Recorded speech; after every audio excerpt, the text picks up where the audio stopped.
All right, and you are just in time for our next conversation. And as I had mentioned earlier, we are looking at fake news or fake information. How exactly do we get to deal with fake news, especially on the internet, since we are living in that era where everything has gone digital? So how do you get to decode fake news? And joining me for this particular conversation is, I have two gentlemen with me. On my immediate right is John Mutunga, and John Mutunga is the founder, CyberPro Global, and my far right is Samuel Karaoke. Samuel is EduTech Manager, CyberPro.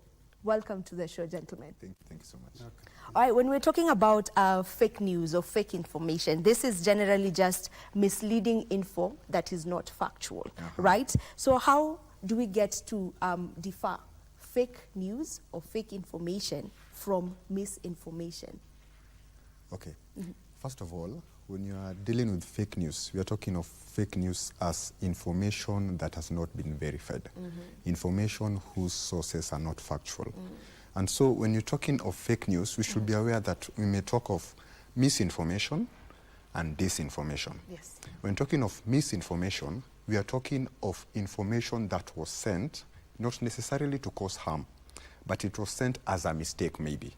But it sent the wrong message. But when we're talking of this information was sent with an intent to cause harm. Maybe there was some monetary gain to gain out of it. So when trying to solve this issue, number one, let's say it's information, let's say it's in an organizational setup. You need to educate your people. You need to educate them that in order to authenticate this particular source, go to this site. This site is a legit one. Don't use this other site. So education is a very important stuff when talking about how to decipher fake news and legit news. Yeah. Yes. Yeah. And still on that, maybe to you, John, how do we decode, fake news exactly? Thank you. Mostly I would say information which is sent to the public or which is published for the view of the public, the only way you can decode is knowing the right information. And the only way you can know the right information is by being informed first. If you are not informed, you must be inquisitive. You must choose to distrust the information which is on, you are either perceiving or receiving or which is being pushed to you. You must decode it, you must understand it, you must distrust it, and that's when you will be able to walk above the fake news. Without the knowledge of decoding, you might just absorb every information which comes to you. Only data that comes to you, you might just take it as a positive data and take action about it, and then they are determined or acts about it. Yeah. And in line with that, as I mentioned, we're living in a digital era. Information is always on the tip of our hands. All you need is just to have a phone with you, and you can get any kind of information, and all that it takes to share fake news is just a simple thing. Just share, and the next person will also share and share. So do we really have the time to fact check, and how can one go about fact checking before maybe sharing information? Okay, it's for a fact that most of the social media sites we have, they are engineered to the trending stuff is the one which will come first. Yes. For example, let's talk about Twitter. When you're talking of Twitter and I want the word ABC to trend, I'll just tell multiple people, please key in the word ABC, ABC, ABC. But that word ABC, it doesn't necessarily mean that the word is, maybe ABC is not necessarily the legit news. It can be a fake news. Yeah. But using these certain social media sites, what I'm trying to say is that some social media sites are structured. You can't be able to really tell what is factual and what is fake. So it's upon you to research it for yourself from the legit sources. For example, if it's anything to do with cybersecurity, maybe the company CyberPro Global, we are good in cybersecurity, go research based on cyber security with CyberPro Global. Or if it's another company, let's say maybe it's banks, and you trust Equity, you only deal with Equity, but not just any other source of information. So it's really important that you know the sites that you're visiting and the legit ones in that case. Yeah. Now, clearly, social media is one of the places where fake news easily gets to spread, you know. So how exactly can we go about combating that spread of fake news or fake information, specifically on social media? I'll think on that. I will just say, I didn't say this. Most of the social medias were built for the sake of, I would not say fake news, I would say disinformation. The social media platforms, most of them feed people with disinformation. Or you feel like they were specifically made to disinform? To disinform, because if people knew how truly you are, they would not read about your story. So you go to a place whereby you're only alone, you feed the information of the place, of what you are doing, and you put only the good part of what you are doing. And then everybody absorbs that and takes that as the right information about who you are. And the only way, one of the ways to debunk that is first to create a kind of a national commitment to whatever you are doing, knowing that there are things you cannot just put online. There are people you cannot talk about online. There are areas of patriotism you cannot discuss on social media. And when I talk about patriotism, I'm talking about be able to love your country enough not to talk about some stuff which you think it's devaluing the nation itself. You have to love. If somebody says something like, somebody just writes like something like 500 people die in Lake, I would say Lake Tugen or something like that, on a bus to a funeral, and the first thing you will think about 500 people in a bus on a lake at Tugen. Those things don't exist. It's very easy if you distrust everything you see online before you first absorb it.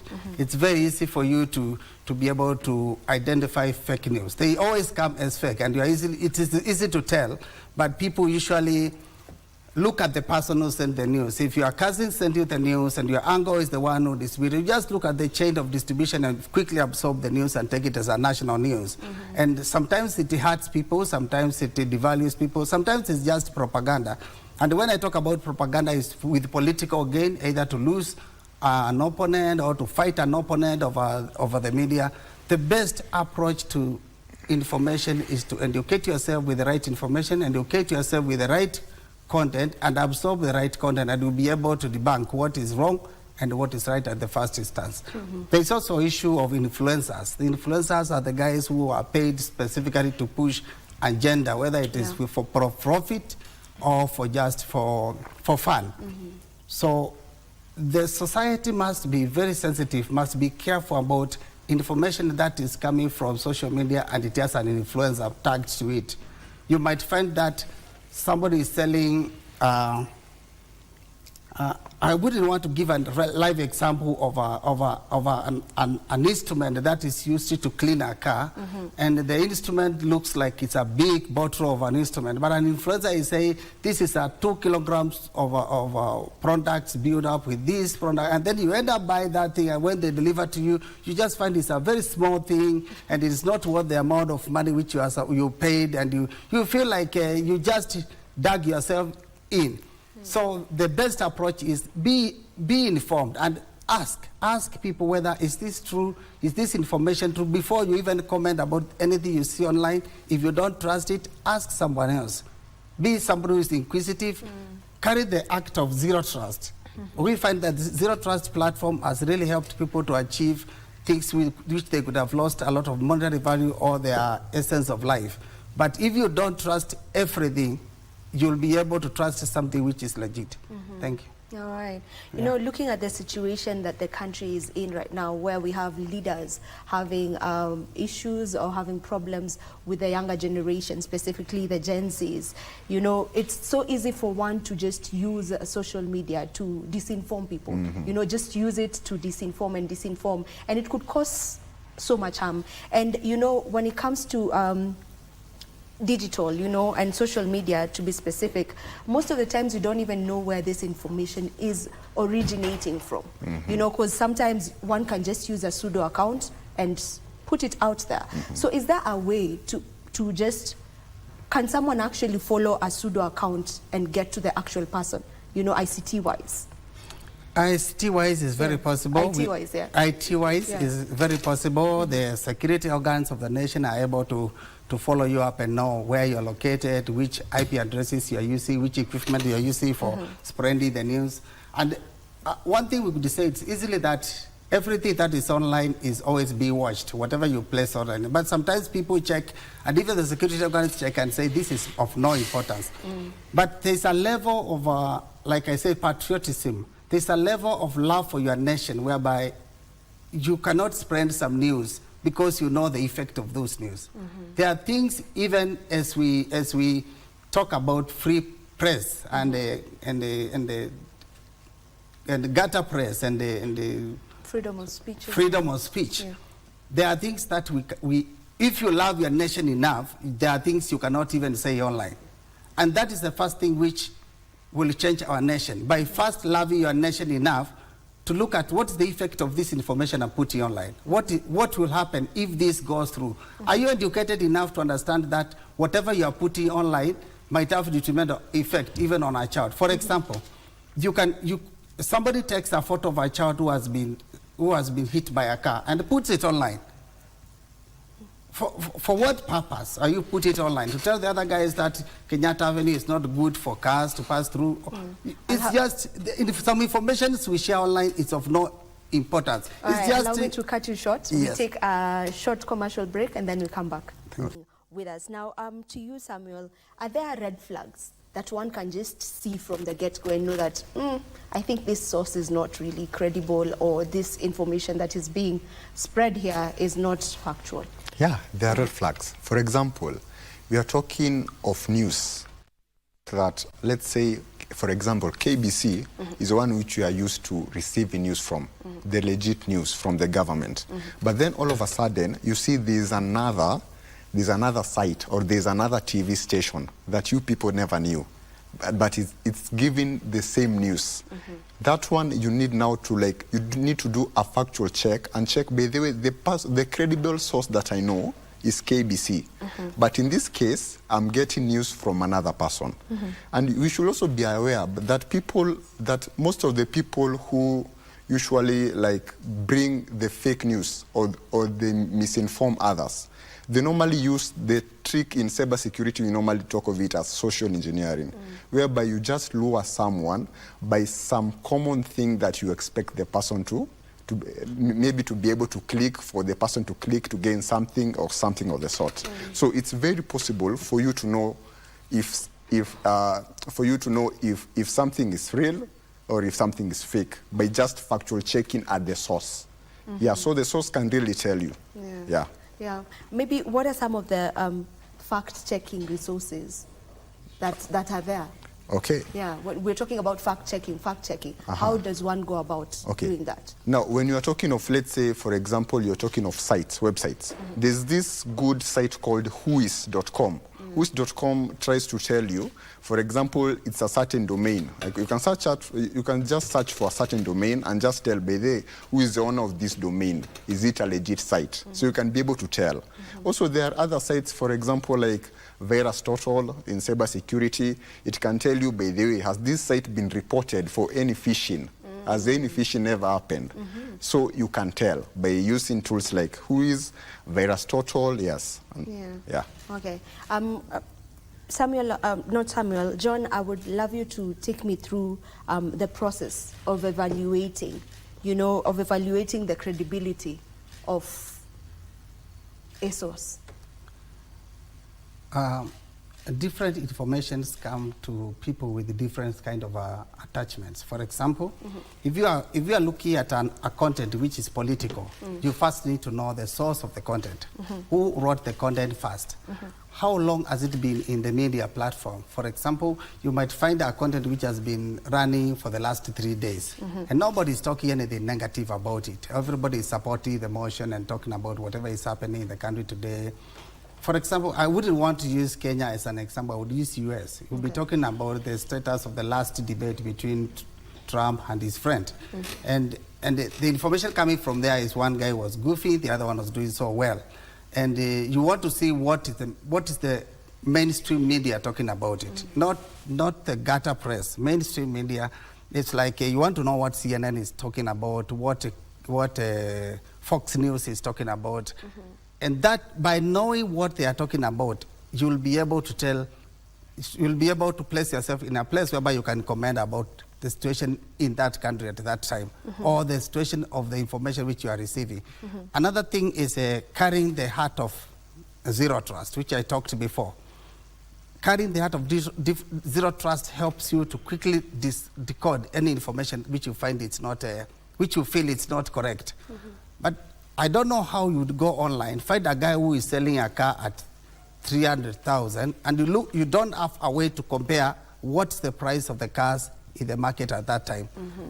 You could easily be siphoned of your money by just picking up the news and put it up as you are. And even people end up paying. And you ask somebody, why did you pay? I didn't know why I paid, because this guy was very convincing and the information is put. Sometimes people even put information. We had a case whereby somebody traveled from here to Kisumu to just go and collect a car which was virtual and it was not there. No. And he finds there, the guy changes his mind and says, I'm in Mombasa. I wasn't actually in Kisumu. I told you I was in Mombasa. So get informed, educate yourself with how media trades work. Again, we also look at the state of the government. The government needs to put statistics in place whereby we could have somewhere where you can post news which you feel like this news is not correct. That's very necessary, to have a place whereby you can post news which you feel it's not true news. And then quickly that platform should be able to report to you, this is fake, this did not happen, this happened, and this is true, it happened. Because based on that, we'll be able to decode the power of the media campaigns, whereby people are paid to spread the wrong news and people are paid to post wrong news. Like of late, I've realized every time something is the hot news in the nation, somebody places an advert there which is not even part of the hot news. And you wonder, this advert is supposed to pick up people and divert them to their products or to their services. So being informed is very important, and we are working as a company, we work on developing a kind of a media knowledge of the status of the security solutions in the country. And we are involved in training people to understand how to even decode this information. We are involved in building a culture of people who love their nation and understand things which they can put on social media. Some of them might not help, and even helping people decode the social media information as fast as they know them. So you would fall into the trap of just picking up everything that is thrown to you and keep on disturbing it and distributing it. That's what we work for. We work for developing that kind of architecture in people's minds, an ecosystem whereby you'll understand what is true and what is false. I'll give an example of a biblical thing which happened in the country, in Israel a long time ago. And these guys were sent, 12 people were sent to go and bring news about a certain country. They come back and say, the people of that country are very big, they're even 10 times bigger than us. Only 2 guys gave the right information. The other 10 gave wrong information.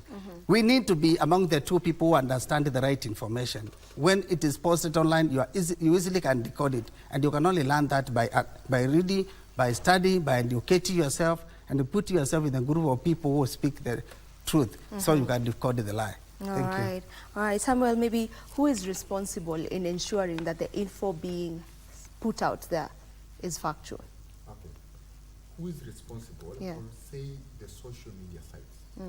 For example, I would say for me to make sure that fake news do not spread, I would say the social media sites should allow us to be able to report fake news. So after I've reported the fake news, the social media site itself will be able to flag we are it having down. a problem with your mic, so maybe John can get into that as they check on your mic. So who exactly is responsible? The individual who is posting the next post is the one who is responsible. The source of the information is also responsible. But most of this information, some of it is not, it does not damage a lot. It only damages sometimes reputation, sometimes damages the state of the nation, sometimes damages the... There are things which will be posted and we realize the guy who posted is dumb, is not smart person. There are things which will be... Like, we have a case whereby a Kenyan person will say, my name is Kinodia or Ajiru, and then puts a photo of a Chinese. And you ask yourself, why would you do that? And you are trying to show that you have a connection between Kenya and China, and this is the real you. If somebody picks that information and shares it again, you definitely don't know what you are doing. So the best thing is we hold people responsible for what they are saying online. And if we hold people responsible, it's very easy for somebody to say, I'm not going to share this because I don't know who is going to come after me after this. Yeah. So the person who shares the next share must be the one who is responsible for the whole distribution of the information. Sometimes it's political and it's propaganda and just wants to tear down one person, another one wins. That's unacceptable. But it's not acceptable in a case whereby, we had a case whereby somebody said, if you give me this, I'm even going to change the voice of the media. And I asked them, so who will be responsible for changing the voice of the media? Even the press print will be saying number 2 is winning and number 1 is losing. And you ask yourself, how do you get to that level by changing the voice of the media online, not physically? It's by hiring like 2,000 people to post wrong story about one person, so that people might have negative impacts, might have negative perception about the person. So the person who shares next must be the one who is responsible. Sometimes it's only the sometimes the source of the information is also responsible for it. Yeah. So, sorry, Samuel, you can carry on with your point. Who exactly do you feel is responsible? I actually can't say who exactly, but I can say the people who take part in this ecosystem. Because remember, we have the social media site, which is a platform, and we have the people who are posting. So we have two parties, and the two parties, they play a very important role in disseminating this news. So on the part of the people, as John has said, the people should be held liable for what they are posting. But now when talking of the social media sites, I was now saying the social media sites should also give us the platform for us to be able to report fake news. For example, Twitter, I've seen they have implemented that actually. You can see that maybe there's something that has been reposted, and then you see has been retweeted, and then you can see there below it has been written. They can just write there a context. Context, people have put this one, maybe it's fake or something of the sort. Yeah, so the sites also, they play a very important role. Yeah. Now, I want to carry on with that, You know, every choice must have a consequence. You know, and are people usually held liable for spreading fake news, specifically in this country? Have you heard of people who, is it punishable? Are people being punished for that? Because as you mentioned, even when one uses a pseudo account, you said with IT, someone can actually locate who exactly is behind that pseudo account. So has it been punishable? Most times it's possible to punish someone, either physically or even through the social media. For example, you write something which is wrong and somebody exposes you who you are, and then you are able to be found. And sometimes it's just exposed that you are telling a lie. Nobody wants to be exposed that is lying. Every time you expose somebody that is lying, they feel bad. So the only way we can say people are able to be punishable, sometimes there are issues of national security, which now that is punishable by the government. But I feel that for total collaboration with even the society itself, the civil society, the government, and even the academia itself, we are all responsible for what people are consuming, especially in the social media. Whatever we are consuming, all of these three people are concerned. For example, the civil society is supposed to be the advocacy for the public and talking about what is bad for them. If information which is coming from them is also not true and it's not a real information, then they should be held responsible. And maybe there's a law that decodes that also. There are also legislations which I think the government is putting in place on issues of cyber and cyber espionage and the political and the cyber war and things like the invisible war, would call it like that. The whole social media is war by itself. It's a platform for every kind of, it's a platform for governance, it's a platform for education, it's a platform for religion, it's a platform for even for raising up kids. So we can't say that you'll be punished for telling parents how to dress their kids when they are going for a certain game, even if something happens while they were there. But you should hold yourself first responsible and punish yourself first. But if you give out a wrong advice in the media and it does not make sense, or it affects the other party. So part of it, I would say there would be need for regulations, which I think 50 they are not there. There will be need for inclusivity of building a national strategy for information online, data online, and data protection, which I think is there, but it's not deceived by the public. I feel also there is need for inclusivity of the academia, mostly, because we would say 50% of the active guys in the social media are the guys in school, are the guys who are in the academic industry. It's possible for the people in academia to learn and decode and even de-escalate information that is not correct. Like you write something wrong and these guys will tear it down and tell you this is not right. And even if you say X will say, if everybody say it is not right, X says this is not right and you are supposed to remove it.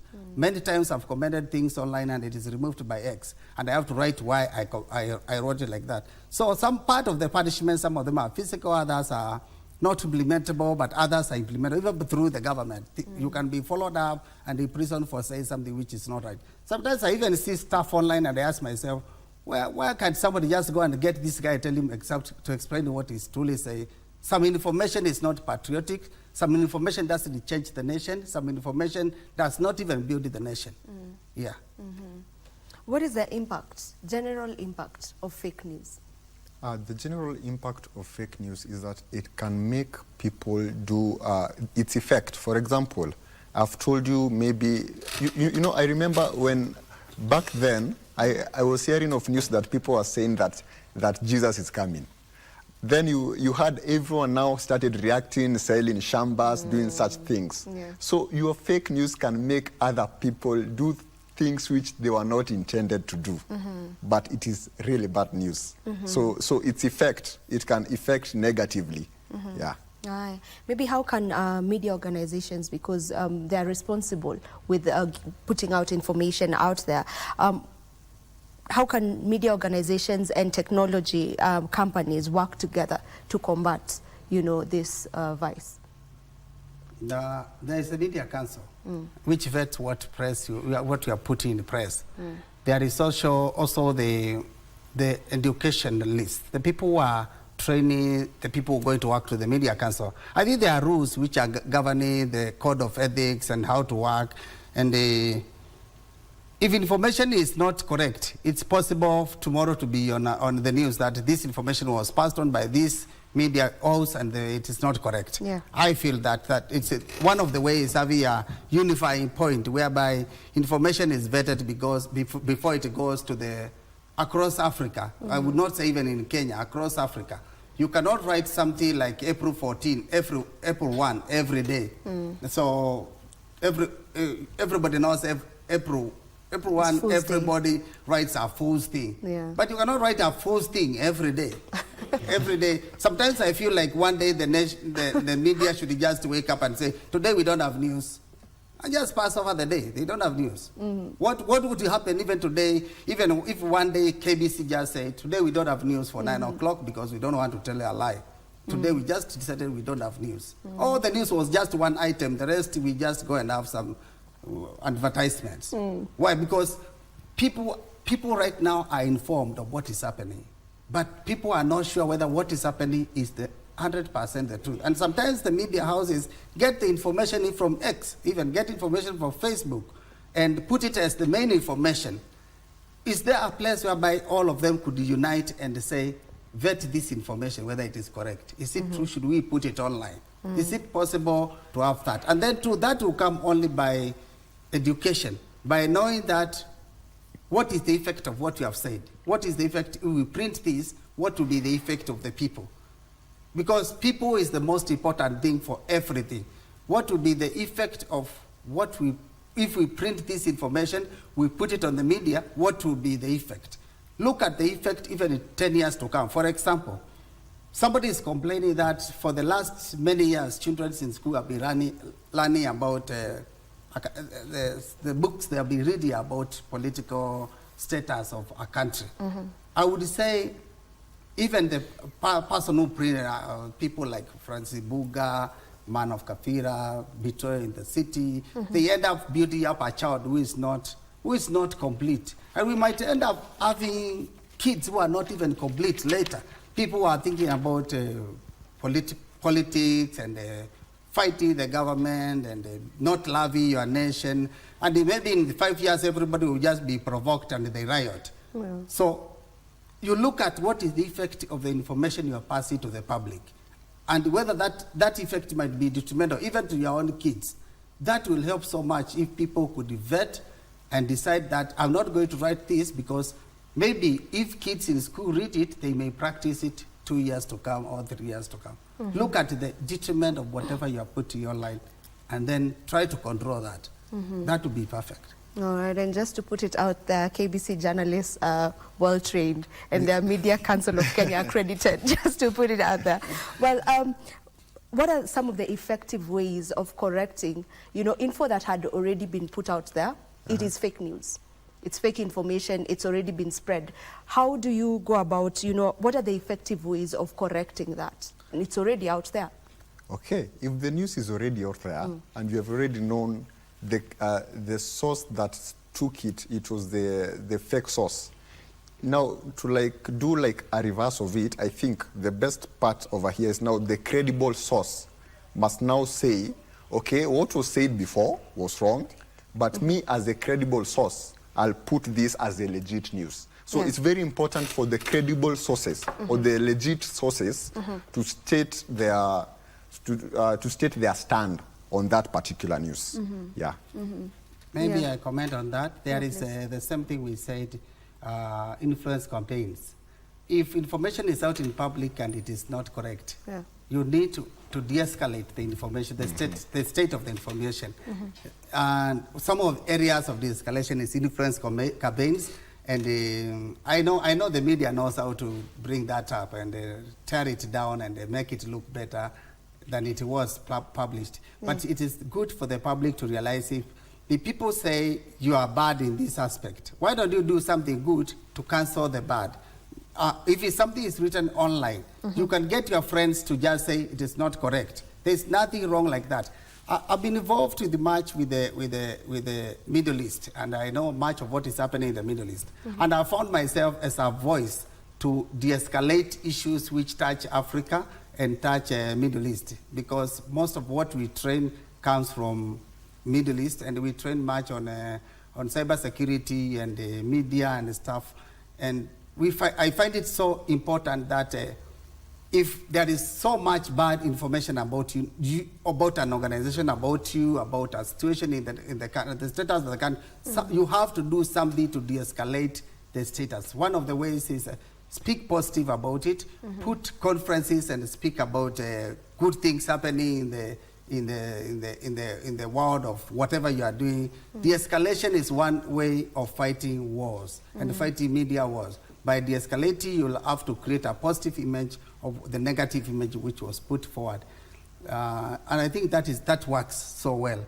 De-escalating is just try to make it look easy, make it look not difficult, and try to negotiate even with the person who is spreading the fake news and tell them, for sure you don't have to do this, it is building bad reputation for the country and even for the people. And people usually listen and they change their face.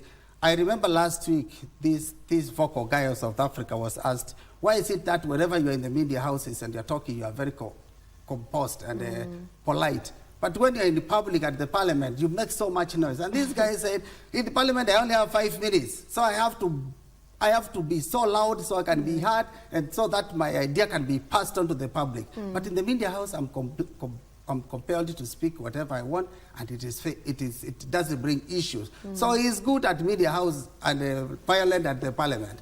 Some people use that as their defense mechanism. One, you can de-escalate that or devalue that for the sake of peace. Thank you. Okay. Now, before we come to a close of this conversation, how will the advancements in AI, because now AI is already here with us, how will the advancements in AI affect the spread of fake news in future?